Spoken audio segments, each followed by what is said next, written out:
ಮಹಿಳೆ ಮೇಲೆ ಅತ್ಯಾಚಾರ ನಡೆಸಿರುವಂತಹ ಆರೋಪದ ಮೇಲೆಗೆ ಪೊಲೀಸ್ ಕಾನ್ಸ್ಟೇಬಲ್ ಅನ್ನ ಮಂಗಳೂರಿನ ಕಂಕನಾಡಿ ಪೊಲೀಸರು ಬಂಧಿಸಿದ್ದಾರೆ. ಕಾವೂರು ಪೊಲೀಸ್ ಠಾಣೆ ಕಾನ್ಸ್ಟೇಬಲ್ ಚಂದ್ರನಾಯ್ಕ್ ಬಂಧಿತ ಆರೋಪಿ. ಇದೇ ಪ್ರಕರಣದಲ್ಲಿ ಪತ್ನಿಯ ಖಾಸಗಿ ವಿಡಿಯೋ ಸೆರೆ ಹಿಡಿದು ಬ್ಲಾಕ್ ಮೇಲ್ ಮಾಡ್ತಾ ಇದ್ದ ಪತಿಯನ್ನು ಕೂಡ ಬಂಧಿಸಲಾಗಿದೆ. ಸಂತ್ರಸ್ತೆಯ ಪತಿ ಆಕೆಯ ಖಾಸಗಿ ವಿಡಿಯೋವನ್ನ ಸೆರೆ ಹಿಡಿದಿದ್ದ, ಬಳಿಕ ಬ್ಲಾಕ್ ಮೇಲ್ ಮಾಡ್ತಾ ಇದ್ದಂತೆ.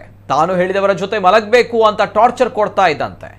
ಇದರಿಂದ ನೊಂದಿದ್ದ ಸಂತ್ರಸ್ತೆ ಪೊಲೀಸರ ಸಂಪರ್ಕ ಮಾಡಿದ್ದು ಕಾವೂರು ಪೊಲೀಸ್ ಚಂದ್ರನಾಯ್ಕ್ ಪರಿಚಯವಾಗಿದೆ. ವಿಡಿಯೋ ಡಿಲೀಟ್ ಮಾಡಿಸುವಂತೆ ಚಂದ್ರನಾಯ್ಕನಿಗೆ ಸಂತ್ರಸ್ತೆ ಮನವಿ ಮಾಡಿದ್ರು.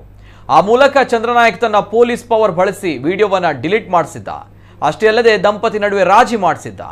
ಆಮೇಲೆ ಸಂತ್ರಸ್ತೆ ಪತಿ ಬಳಿ ವಿಶ್ವಾಸದಿಂದ ಇದ್ದ ಚಂದ್ರನಾಯ್ಕ್ ಆತನ ಸಹಕಾರ ಪಡೆದು ಮಹಿಳೆ ಮೇಲೆ ಲೈಂಗಿಕ ದೌರ್ಜನ್ಯ ಎಸಗಿದ್ದಾನೆ. ಚಂದ್ರನಾಯ್ಕ್ ಪದೇ ಪದೇ ಮಹಿಳೆಯನ್ನ ಲೈಂಗಿಕವಾಗಿ ಬಳಸಿಕೊಂಡಿದ್ದಾನೆ ಎನ್ನಲಾಗಿದೆ. ಮತ್ತೊಂದೆಡೆ ಸಂತ್ರಸ್ತೆಯ ಪತಿಗೆ ಸಂಪೂರ್ಣ ಬೆಂಬಲ ನೀಡಿದ್ದ ಪೊಲೀಸ್ ಆತ ತನ್ನ ಕ್ರೂರ ಬುದ್ಧಿ ಮುಂದುವರಿಸಲು ಸಹಕರಿಸಿದ್ದ. ಇದರಿಂದ ದಾರಿ ಕಾಣದೆ ಸಂತ್ರಸ್ತೆ ಪೊಲೀಸ್ ಆಯುಕ್ತ ಸುಧೀರ್ ಕುಮಾರ್ ರೆಡ್ಡಿ ಮೊರೆ ಹೋಗಿದ್ರು. ಇದೀಗ ಇಬ್ಬರ ಬಂಧನವಾಗಿದೆ.